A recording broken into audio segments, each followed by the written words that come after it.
programa de hoje você vai conhecer um pouco da história do pesquisador Eladio Oduber Palência. Descobrimos ele através da plataforma Lattes do site do CNPq, o Conselho Nacional de Desenvolvimento Científico e Tecnológico. De 2001 a 2005, fez doutorado em Sociologia na Universidade de Brasília, a UNB. Já de 1993 a 1997, fez mestrado também na UNB. Em 1978 a 1984, formou-se em Sociologia na Universidade del Zulia, na Venezuela, seu país de origem. E é a partir daí que começa a história do pesquisador Eladio Oduber. Venezuela, 1978 a 1984. Universidade del Zulia, cidade de Maracaibo. Foi onde tudo começou na carreira de Eladio Oduber. É a região petroleira por excelência, venezuelana. E meus pais, a minha mãe era enfermeira, trabalhava com a parte de medicina preventiva, assim. E meu pai era um contador público. Na minha casa, sempre por uma circunstância divina, eu diria assim, divina nos dois sentidos. Divina porque é deliciosa e divina talvez porque pertence a uma outra ordem que não é dessa terra.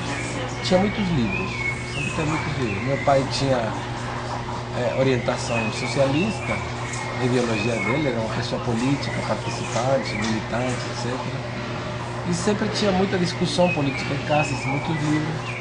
E eu acho que a partir dessa influência, das leituras, da importância que meus pais deram para os livros, eu escolhi. Eu fui escolhendo me dedicar a me aproximar às ciências sociais.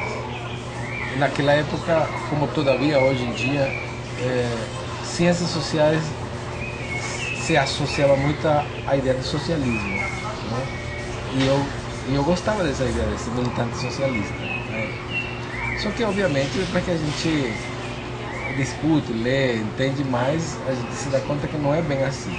As ciências sociais, uma parte delas estava relacionada com o socialismo, né? Até que no nascimento da própria sociologia, ela está relacionada com a ideia do socialismo, mas não necessariamente ciências sociais significa socialismo.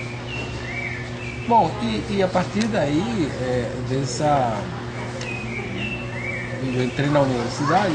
Na Venezuela, a gente, na minha época, era muito mais fácil entrar na universidade. A gente apenas tinha que preencher um formulário, não tinha vestibular, porque a Venezuela é um país pequeno, com abundância de recursos, enfim, para a classe média facilita, é muito mais fácil entrar na universidade pública. Eu fiz, escolhi a Sociologia, a Faculdade de Sociologia, e dentro da Faculdade de Sociologia, como eu estava comentando para vocês, imediatamente quando a gente entra na faculdade, as primeiras matérias, imagina, a gente vê 5 metodologias da pesquisa, na graduação. 5 metodologias da pesquisa, mais uma ou duas metodologias da pesquisa que na sociologia, eu fiz mestrado em sociologia, depois eu vou contar. Bom, enfim, ao longo da carreira, assim, digamos assim, oficialmente, um sociólogo que tenha mestrado e doutorado, ele pode chegar a estudar 7 ou 8 metodologias científicas, né? O que um aluno qualquer de outros cursos faz uma metodologia científica, a gente necessariamente tem que fazer 7 ou 8 metodologias científicas. Além disso, tem todas as outras matérias que sempre exigem, porque sociólogo, a profissão de sociólogo, no fundo, a mola mestra do sociólogo é entender, né? Entender e criar representações sobre o que se chama sociedade. A própria sociedade já é uma representação, essa palavra. Então vamos dizer assim, criar representações sobre aquilo que é a vida em grupo, né? Tudo bem. E na própria faculdade eu fui me encantando com essa questão de poder pesquisar, poder entrevistar as pessoas, assim como vocês estão fazendo, entender ler os materiais, os livros. Com mais de 300 pesquisas diferentes em seu currículo, veja o que Eladio Oduber conta sobre as primeiras, realizada ainda na universidade. Na faculdade, eu me lembro, assim, especialmente de duas pesquisas que eu gostei muito, que fiz, que foi, como eu sempre também, paralelamente à sociologia, eu sempre fui músico, mais ou menos profissional, de mercado, não? Sempre, eu tocava numa banda de um certo sucesso na Venezuela, uma banda de música regional, digamos assim. E eu quis compatibilizar essa minha atividade de músico com a da pesquisadora de sociologia. Me lembro que na época eu realizei uma pesquisa sobre a construção histórica de um gênero musical que se chama gaita. Aqui no Brasil a gaita é aquele instrumento, lá é um gênero musical, como se fosse pagode, se chama gaita. Então eu fiz, a minha primeira pesquisa de campo foi estabelecer alguns parâmetros da discussão entre o tradicional e o moderno nesse gênero de gaita.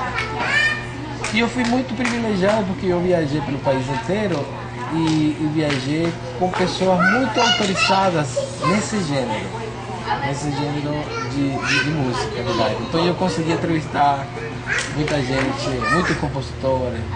Até hoje eu falo para os meus alunos desses casos que eu me lembro, compositores que eu entrevistei de música, tá? Para averiguar exatamente em que consistia essa discussão, essa polêmica que existia entre a gaita tradicional e a gaita moderna, porque a gaita moderna estava, digamos assim, rompendo com alguns padrões que já tinham sido estabelecidos. Enfim, é uma discussão como aqui no Brasil já também teve isso, com samba e etc.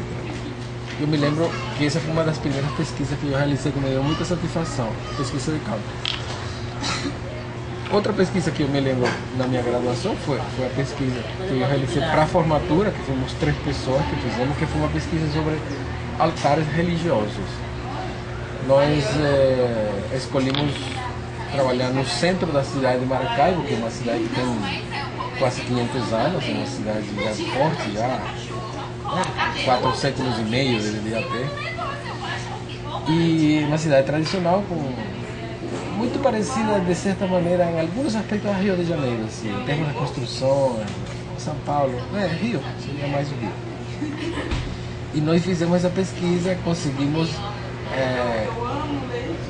autorização, digamos assim, a gentileza de várias pessoas abrirem as casas deles e mostrarem os altares domésticos. Aqui na Venezuela, aqui no Brasil também tem essa tradição, mais no interior do Brasil, não? No Brasil. Lá na Venezuela eu me atreveria a dizer que ainda essa tradição de altares domésticos, ela permanece na urbe, na cidade mesmo. Tem muitas pessoas que têm altar. Então, a observação do próprio altar, a estrutura dele, os santos, as figuras, o que a gente encontra nos altares em termos de um espaço para o sagrado é muito interessante, do ponto de vista sociológico e antropológico. A gente fotografou os altares, analisamos, limos autores da antropologia, da sociologia para análise desses altares e foi muito gratificante essa pesquisa. Digamos assim, eu me lembro dessas 2 pesquisas que foram as que mais me marcaram. Após formado, Eladio Oduber resolveu deixar a sociologia de lado e começou a se dedicar à música, uma das suas paixões. A convite de um amigo, foi trabalhar em uma tribo indígena, onde começou novamente a exercer suas pesquisas. Sem estudar formalmente a sociologia, só informalmente. Me dediquei a viajar pelo meu país e, sobretudo, eu fui em Caracas, me fui à capital com interesse de estudar piano, estudar jazz, piano, com um professor que eu conhecia lá em Caracas. E dediquei pelo menos uns 2 anos eu tive que ganhar a vida lá em Caracas tocando música e fiquei tocando à noite em Caracas com bandas de salsa e me desliguei da pesquisa e da sociologia. Quer dizer, como costumam falar, a gente abandona, mas abandona a sociologia, mas a sociologia nunca abandona a gente. Na Universidade da Bahia, estudando teatro, e ela me convidou, ela me seduziu pela questão da música brasileira, que eu tinha que vir para cá estudar música. Aí eu achei muito legal essa ideia. Já tinha como se chama, estruturado a minha vida lá na Venezuela para fazer um mestrado em criminologia. Já tinha sido aceito pelo departamento de criminologia da Universidade do Sul e tudo, a papelada, o crediário, tudo do governo para fazer o mestrado. E eu, felizmente, não tenho nada a ver com a criminologia, abandonei o mestrado. Nem comecei, assisti a 2 aulas. Abandonei o mestrado e vim ao Brasil a estudar música. Mas é a tal questão que a música na minha vida sempre foi um território de liberdade e eu não quis nunca impregnar esse território de liberdade com estudo formal, pertencer a uma escola para estudar música com um professor, assim, nunca tive. E fiz a mesma coisa aqui no Brasil. Frequentei a Universidade lá da Bahia como ouvinte em algumas aulas, estudava em casa com algum professor informal também. Eu morei 2 anos na Bahia e me dedicando só a fazer música. Morei 2 anos, fui para o Uruguai, morei 6 meses no Uruguai, voltei para o Brasil de novo.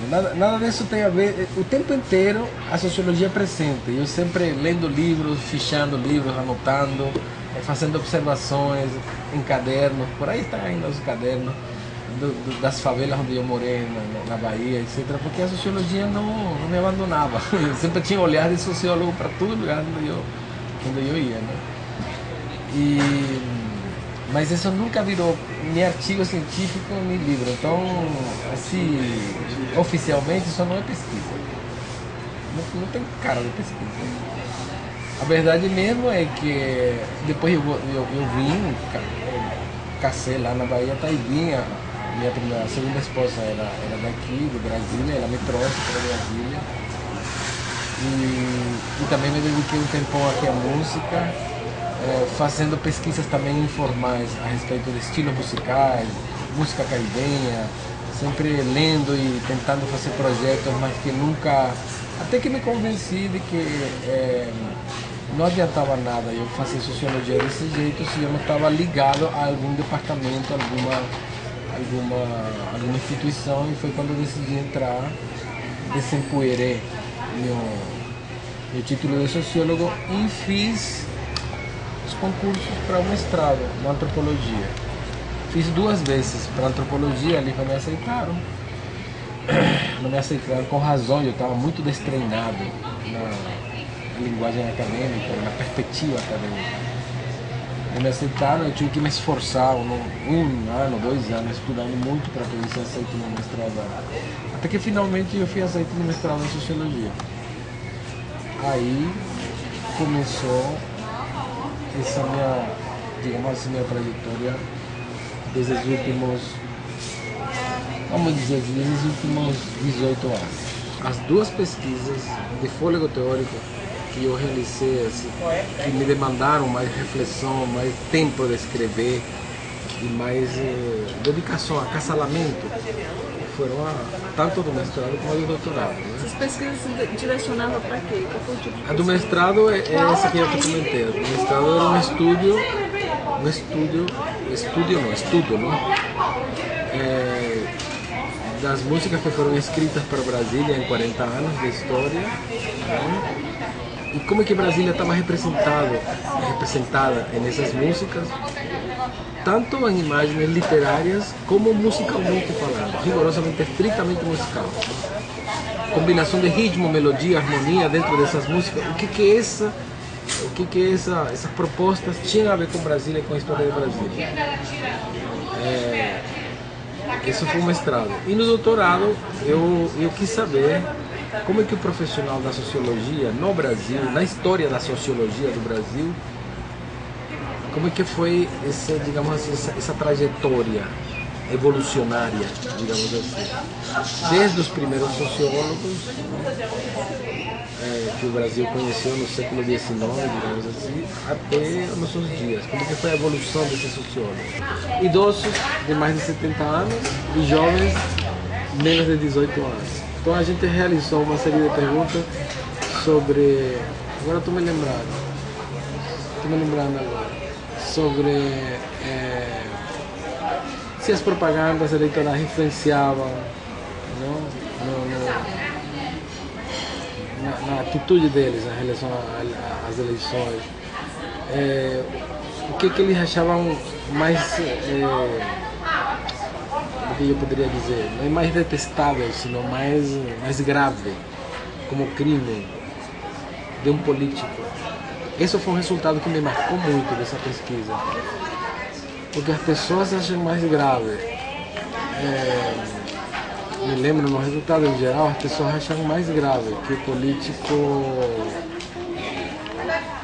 Como é que era? Falavam as pessoas. Não me lembro agora que, por exemplo, os crimes de estupro ou de racismo, as pessoas não achavam tão grave num político. Achavam mais grave o fato de eles... agora não me lembro mais. Só me lembro desse detalhe, né? Que não achavam mais grave, não achavam tão grave o fato de serem corruptos, por exemplo. Claro que achavam grave, mas numa porcentagem... não, sim, agora me lembro. Era questão de que o racismo num político não era uma coisa grave ao ponto deles trocarem de candidato, por exemplo. Se eles descobrissem ou ficasse demonstrado que aquele candidato tinha feito... tinha cometido algum crime racista, por exemplo. As pessoas não achavam. O que achavam mais grave era estupro e mais alguma outra coisa. Minha passagem pelo Ministério do Combate à Fome, né? Chamado Ministério da Fome Zero, né? Fiquei um ano lá como pesquisador e tive assim, a grande alegria de viajar para alguns lugares do Brasil fazendo pesquisa. Porto Alegre, a gente fazia avaliações sobre hortas comunitárias. Viajei para Porto Alegre, viajei para Três Marias, Governador Valadares, fazendo pesquisa. E o contato com essas comunidades foi excelente para mim como pesquisador, porque, mais uma vez, a resolução de problemas práticos e ficar em contato com essa questão que é sair um pouco do mundo cinza das letrinhas dos livros, né? E entrar naquele verdor do contato com a prática da pesquisa, né? Em lugares fora de Brasília. Foi uma coisa assim muito, muito, muito esclarecedora para a minha profissão de pesquisador. Focal para entre camponeses, né? Para conversar sobre o andamento das suas hortas comunitárias. E na verdade um grupo focal, quando a gente organiza, ele não pode ter mais de 10 pessoas. E nessa época a gente convidou umas 15 pessoas para desencargo de consciência, como se fosse para garantir que todo mundo fosse. E na região onde a gente estava fazendo o grupo focal, praticamente não acontecia nada durante o ano todo. Então, para eles, que um representante do governo fosse lá conversar sobre as hortas comunitárias era uma festa. Apareceram umas 20 pessoas com suas famílias lá, cachorros, papagaios, tudo, com crianças, com tudo, para essa conversação. E todo mundo muito desconfiado, mineiro. Foi muito engraçado, foi difícil moderar esse grupo focal. Isso ali não aparece em nenhum dos livros de pesquisa. Como que você organiza um grupo focal com 20 pessoas que você não pode dispensar ninguém, onde tem gato, cachorro, criança e as pessoas não querem falar? Para realizar tudo isso, em um país com língua e cultura diferente, foi necessário receber a ajuda de um órgão brasileiro, o CNPq. Por exemplo, as pesquisas do meu mestrado e do meu doutorado, quem custeou foi o Estado brasileiro, o CNPq. O CNPq CNPq foi quem com uma bolsa me agraciou com uma bolsa, me honrou com essa bolsa de estudo durante 7 anos, mestrado e doutorado, né? E eternamente eu serei grato ao Estado brasileiro. Para aqueles que tinham na imagem um pesquisador, uma pessoa compenetrada e inacessível, eis a história do professor Eladio Oduber. Ele nos mostrou que pesquisador é uma pessoa de carne e osso, sensível, mas que se diferencia por terem recebido como dádiva de Deus o dom da criação. Boa noite. Boa noite.